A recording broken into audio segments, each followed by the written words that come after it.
Channel सलोनी Verma study point.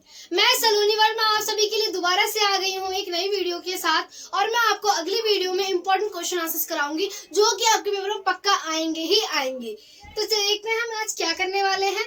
हमारा chapter है गया जिसमें मैंने आपको पार्ट 1 करवाया था। इसका जो हमारा चैप्टर जो 6th है, पर्यावरण और प्राकृतिक संसाधन, चैप्टर का नाम है। तो देखिए, मैं आज पूरा का पूरा ये चैप्टर जो है वो समाप्त कर दूंगी इस पार्ट 2 में। तो देखिए, इसमें करेंगे हम वैश्विक संपदा या मानव की साझी संपदा यानी साझी विरासत के बारे में जानेंगे, और उसके बाद हम जानेंगे साझी परंतु अलग अलग जिम्मेदारियां। आप बोल रहे होगे मैम साझी परंतु यानी एक चीज है वो सभी की है, परंतु अलग अलग जिम्मेदारियां ये कैसे हो सकता है, इसके बारे में भी हम जानेंगे। देखिए, फिर हम जानेंगे संयुक्त संगठन के नवाचार जो है वो है क्या, इसके बारे में हम जानने वाले हैं। फिर हम क्योटो प्रोटोकॉल के बारे में जानेंगे कि इसमें किन किन देशों ने भाग लिया है और किन देशों को छूट दी गई है क्योटो प्रोटोकॉल से। ये एक अंतर्राष्ट्रीय संधि है। इसके बाद हम जानेंगे वन प्रांतर। वन प्रांतर के बारे में आपको बताऊंगी कि जो गाँव में होता है, कुछ चीजों को माना जाता है कि कुछ पेड़ों में देवी देवता होते हैं तो उन्हें छोड़ दिया जाता है, इसके बारे में हम जानेंगे।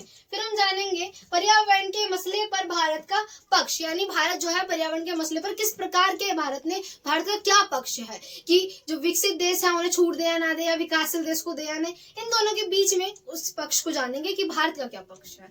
फिर हम जानने वाले हैं कि भारत सरकार द्वारा पर्यावरण के संरक्षण के लिए किस प्रकार के कदमों को उठाया गया है, यानी भारत का जो है वो ग्रीन हाउस गैस का उत्सर्जन भले ही कम हो, परंतु भारत सरकार के द्वारा बहुत से कदम उठाए गए हैं ग्रीन हाउस गैस होती है उसे कम कर दिया जाए। तो आप ये समझ पा रहे हैं। तो देखिए, हम पहले जानते हैं कि वैश्विक संपदा या मानव की साझी संपदा या विरासत।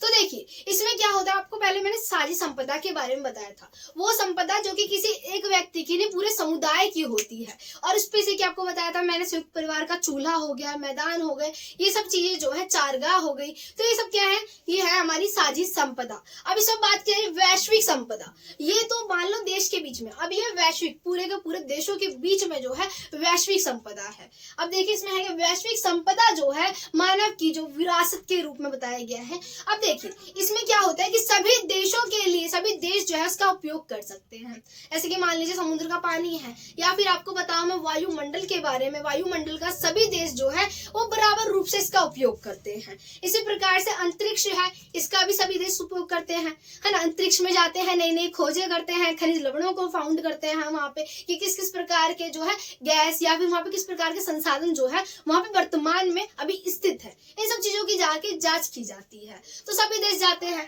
तो आपको इस प्रकार से बता रही हूँ कि ये जो है हमारी वैश्विक संपदा कही जाती है, जो कि किसी एक व्यक्ति की नहीं पूरे के पूरे देशों की होती है। चलिए अब आगे देखते हैं। इसमें क्या है कि साझी परंतु अलग अलग जिम्मेदारी, ये आपका 5 नंबर में आता ही आता है पेपर में कि साझी परंतु अलग अलग जिम्मेदारियां। तो आपको इसे थोड़ा लॉन्ग करके लिखना होगा। अब देखिए, इसमें क्या है, साझी यानी वो विरासत जो कि सभी की हो, परंतु अलग अलग जिम्मेदारियां। अब देखिए, जो विकसित देश है, जो उत्तरी गोलार्ध के देश हैं, उसमें अधिकतम जो है विकसित देश आते हैं। तो जो विकसित देश है वो ये कहते हैं कि जो बराबर जैसे जो साझी परंपरा है, यानी कि हमें जो है साझी परंपरा यानी हमारी जो प्रकृति है उसको लेकर हमारी जो हिस्सेदारी होगी वो बराबर की होगी। हम प्रकृति को जो है संरक्षण बराबर का देंगे, यानी कि इसमें हम जो है जिम्मेदारी जो होगी हमारी प्रकृति को लेकर वो है सभी देशों की बराबर होगी। ऐसे भारत की बराबर होगी, अमेरिका की, रूस की, यानी सभी की सभी देशों की, ऐसे सभी देशों की बराबर हो जिम्मेदारी, ये कहा जाता है। आप बोलोगे मैम सही तो कह रहे हैं। सुनिए, कभी भी आपके 2 फ्रेंड हो, एक की बात सुन के आप किसी निर्णय पे मत जाइए, पहले दोनों की बातों को सुनिए तब जाके उसका निर्णय निकालिए। तो इसी प्रकार से सुनिए, हमारे विकासशील देश में दक्षिणी गोलार्ध के सारे देश आते हैं, इसमें भारत, चीन सारे देश आते हैं। तो देखिए, विकासशील देश ये कहते हैं कि सबसे ज्यादा नुकसान जो है विकसित देशों ने पहुंचाया है, क्योंकि विकासशील देश जो है अभी औद्योगिक रूप से विकास के लिए आगे बढ़ रहे हैं, विकास के लिए कदम बढ़ा रहे हैं। वो लोग अभी जो है उन्होंने विकास करना आरंभ किया है, परंतु जो विकसित देश है जब उन्होंने विकास करना आरंभ किया होगा तब से लेकर वो विकसित हो चुके हैं, तो कितना ज्यादा पर्यावरण को उन्होंने क्या हानि पहुंचाई होगी। तो उनका मानना है कि सबसे ज्यादा जिम्मेदारी किसकी होनी चाहिए, विकसित देशों की। मान लीजिए उदाहरण के लिए आपके फ्रेंड ने एक पिज्जा ऑर्डर किया, उसमें से आपके फ्रेंड ने 5-6 स्लाइस खा ली, मान लीजिए उसमें से 4 स्लाइस उसने खा ली। आपको छोटी सी एक स्लाइस मिली और उसने बोला जो है आपको अमाउंट जो पेमेंट है वो दोनों बराबर बराबर करेंगे, 50-50 करेंगे, तो आप नहीं मानोगे। इसी तरीके से इसमें भी किया गया है कि जो जिम्मेदारी है वो देशों की बराबर नहीं हो सकती, क्योंकि विकसित देशों ने बहुत ज्यादा हार्म पहुंचाया है एनवायरमेंट को, तो इनकी ही बात है, ठीक है। इसे जो है रियो डी जेनेरियो में यानी पृथ्वी सम्मेलन के नाम से जाना जाता है, 1902 में इसे एक्सेप्ट कर लिया गया था, इस प्रस्ताव को। तो देखिए यानी कि सभी देशों की जो है जिम्मेदारी अलग अलग होगी, परंतु जो उत्तरी गोलार्ध के देश हैं इसका उल्लंघन करते हैं, कहते हैं कि ऐसा नहीं होना चाहिए। तो चलिए देखिए आगे संयुक्त राष्ट्र संगठन के नवाचार के बारे में हम जानते हैं। तो देखिए इसमें है क्या, इसमें बताया गया है संयुक्त राष्ट्र संगठन के नवाचार।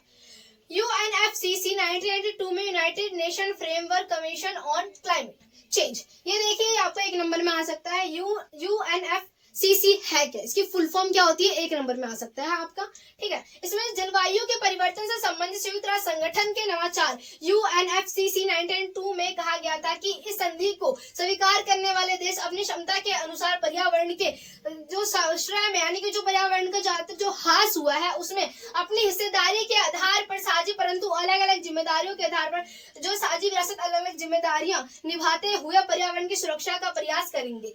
इसमें ये बोल रखा है कि इसमें ये संधि थी, इसमें ये कहा गया था कि सभी देश है जो इसे स्वीकार करेंगे ये मान लेंगे कि साझी परंतु अलग अलग जिम्मेदारियां, यानी जो विकसित देश हैं उन्हें अधिक हिस्सेदारी देनी पड़ेगी, उनकी अधिक जिम्मेदारी होगी, विकासशील देशों की कम जिम्मेदारी होगी, क्योंकि वो विकास की राह पे उद्योग की राह पे उतर रहे हैं, विकास करना आरंभ कर रहे हैं। तो जिसने इसे एक्सेप्ट कर लिया उसका मतलब वो इस चीज के लिए मान गए हैं कि उन्हें क्या करना है कि जो साझी परंतु अलग अलग जिम्मेदारियों का वो पालन करेंगे, उस प्रस्ताव को उन्होंने स्वीकार कर लिया है। अब ये समझ लीजिए इसके अंतर्गत अब इसमें है क्या, जिम्मेदारियां हो गई थी हमारी कि सुरक्षा का प्रयास करेंगे, इस नवाचार को स्वीकार करने वाले देश इस बात में सहमत है कि ऐतिहासिक रूप से भी मौजूदा समय में ग्रीन हाउस गैसों के उत्सर्जन में सबसे ज्यादा जो भूमिका है वो विकसित देशों की है। सबसे ज्यादा भूमिका किसके, विकसित देशों की है। ग्रीन हाउस गैस को बहुत ही खतरनाक माना जाता है,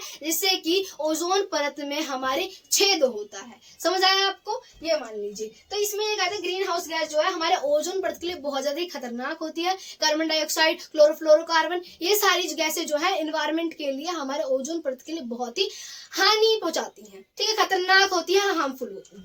तो ये बताया गया देशों की है। विकासशील देशों प्रति व्यक्ति उत्सर्जन क्षमता जो है कम है, इसी कारण चीन तथा भारत और अन्य विकासशील देशों को क्योटो प्रोटोकॉल की बाधाओं से दूर रखा गया। ये बोला गया जो विकासशील देश हैं अभी उन्होंने जो है ग्रीन हाउस गैस उत्सर्जन उनका कम है, इसीलिए उन्हें क्योटो प्रोटोकॉल से अलग रखा गया है। आप बोलोगे मैम ये क्योटो प्रोटोकॉल क्या है, तो देखिए हम जानते हैं क्योटो प्रोटोकॉल है क्या। क्योटो प्रोटोकॉल एक संधि है, अंतर्राष्ट्रीय संधि है। इसमें ये लक्ष्य रखा गया है जो औद्योगिक देश है, जो कि विकसित औद्योगिक देश है, उन देशों के बीच में एक लक्ष्य रखा गया है कि ग्रीन हाउस गैस को किस प्रकार से कम किया जाएगा। तो उस लक्ष्य से जो है ये जो विकासशील देश है उन्हें दूर रखा गया है, ऐसे कि भारत को और चीन को। परंतु भारत चीन जल्दी ही इसमें आने ही वाले हैं, क्योंकि उनका जो ग्रीन हाउस गैस है थोड़ा बढ़ने वाला है। परंतु भारत ने बहुत सारे कदम उठाए जिससे कि उसका ग्रीन हाउस गैस कम हो जाए। तो देखिए अगर हम भारत की बात करते हैं, भारत का 2002 में ग्रीन हाउस गैस उत्सर्जन क्या था, पहले 2000 में जानते हैं, फिर 2030 तक कितना होगा ग्रीन हाउस गैस, ये भारत ने लक्ष्य रखा है। और भारत ने बताया भी है कि ग्रीन हाउस गैस को कम करने के लिए उसने किस प्रकार की कदम को उठाया गया है भारत सरकार के द्वारा। देखिए 2000 में क्या हुआ था, 2000 में अगर आपसे मैं बात करती हूँ ग्रीन हाउस गैस कितना था, तो 0.9 टन जो है ग्रीन हाउस गैस का उत्सर्जन किया था भारत ने, ठीक है, 2000 तक। उसके बाद क्या है 2030 तक भारत ये कहता है उसका ग्रीन हाउस गैस उत्सर्जन जो है वो 1.6 टन होगा। तो आप ये देखिए भारत का जो ये उत्सर्जन है ग्रीन हाउस गैस का वो ना के बराबर है विकसित देशों के मुताबिक। इसी प्रकार से चीन और भारत का जो ग्रीन हाउस गैस है तथा जो विकासशील देश है उनका ग्रीन हाउस गैस बहुत ही ज्यादा कम है। तो आप समझ पा रहे हो किस लिए कहा गया था साझी परंतु अलग अलग जिम्मेदारियां, क्योंकि अभी तो इन्होंने जो इनका ग्रीन हाउस गैस ना के बराबर है और विकसित देशों का कितना ज्यादा ग्रीन हाउस गैस है, उनके वजह से है जो है ओजोन परत में छेद आया है। तो सबसे ज्यादा किसकी जिम्मेदारी होनी चाहिए, विकसित देशों की। सही पहचाना आपने, तो देखिए अब हम जानेंगे क्योटे प्रोटोकॉल भी हमने जान लिया है। वन प्रांतर, अब वन प्रांतर होता क्या है थोड़ा ये जानते हैं। देखिए वन प्रांतर सुन के आप सोच रहे होगे मैम ये वन प्रांतर होता क्या है। देखिए वन प्रांतर आपको देखा होगा अपने गांव में कुछ पेड़ों पे लोग क्या है धागे बांध देते हैं हम मन्नत के, उसकी पूजा करना आरंभ कर देते हैं। वो ये मानते हैं उन पेड़ों में देवी देवताओं का वास है। क्या देवी देवताओं का वास है, उन पेड़ों को सुरक्षित रख दिया जाता है। इससे हमें जो है लाभ क्या होता है, इससे हमारी प्रकृति का बेनिफिट ये होता है कि उन पेड़ों का संरक्षण हो जाता है और इसी बहाने लोगों की आस्था भी बनी रहती है। लोगों की आस्था के साथ खिलवाड़ तो किया जा नहीं सकता, तो उस पेड़ को सुरक्षित छोड़ दिया जाता है। तो इसी को वन प्रांत कहा जाता है। जिसे राजस्थान में सिर्फ के नाम से जाना जाता है, विभिन्न राज्यों में विभिन्न नामों से इसे जाना जाता है। तो देखिए इसके बाद हम जानते हैं पर्यावरण के मसले पर भारत का जो पक्ष क्या है ये जानते हैं। तो भारत ये कहता है कि सबसे ज्यादा जो हार्म है इन्वायरमेंट को वो सबसे ज्यादा विकसित देशों ने पहुंचाया है। विकसित देश कब से विकास करते आ रहे हैं, उन्होंने पर्यावरण को कितना अंधाधुन उन्होंने आधुनिक होने के लिए पर्यावरण को बहुत ज्यादा नुकसान पहुंचाया है, जिसके कारण पर्यावरण में हम देख सकते हैं कि ओजोन परत में छेद देखने के लिए मिलता है और ग्रीन हाउस गैसों का उत्सर्जन बहुत ज्यादा हो रहा है। इन्वायरमेंट बहुत ज्यादा ही गंदा हो रहा है, स्वच्छ पानी मिल नहीं रहा है। इनके वजह से ही जो विकासशील देश है उन्हें स्वच्छ पानी नहीं मिल पा रहा है। तो ये कहना है किसका, भारत का पक्ष है इसके अंतर्गत। अब चलो अब जानते हैं हम क्या भारत सरकार के द्वारा पर्यावरण के संरक्षण में किस प्रकार के कदमों को उठाया गया है। अब चलिए जानते हैं। भारत ने अपने नेशनल ऑटो फ्यूल पॉलिसी में बदलाव लाया है। भारत ने क्या किया, अपने नेशनल ऑटो फ्यूल पॉलिसी में बहुत ज्यादा ही बदलाव किया है। अब जानते हैं किस प्रकार के हैं। भारत ने स्वच्छ ईंधन को अनिवार्य कर दिया है, यानी स्वच्छ ईंधन होना ही चाहिए। दूसरी बात क्या है, भारत में जो है सीएनजी द्वारा गाड़ियां चलाई जा रही है। सीएनजी के द्वारा गाड़ियां चलाई जा रही है। आप जानते हो कि सीएनजी गैस के लिए अलग से आपको जाना होता है, उसके कारों में भरी जाती है ना, आपने देखा होगा।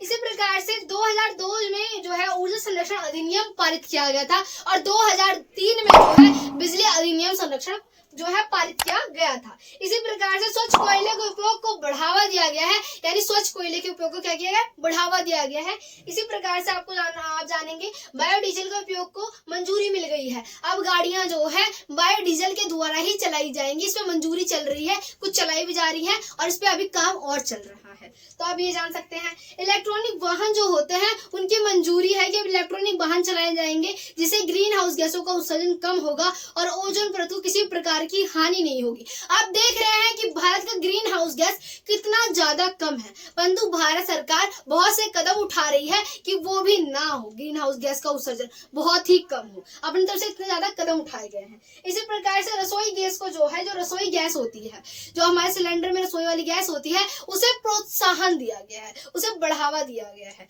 तो देखो यही था पूरा का पूरा हमारा पार्ट 2। यहीं पे हमारी वीडियो समाप्त होती है। आशा करती हूँ वीडियो अच्छी लगी होगी।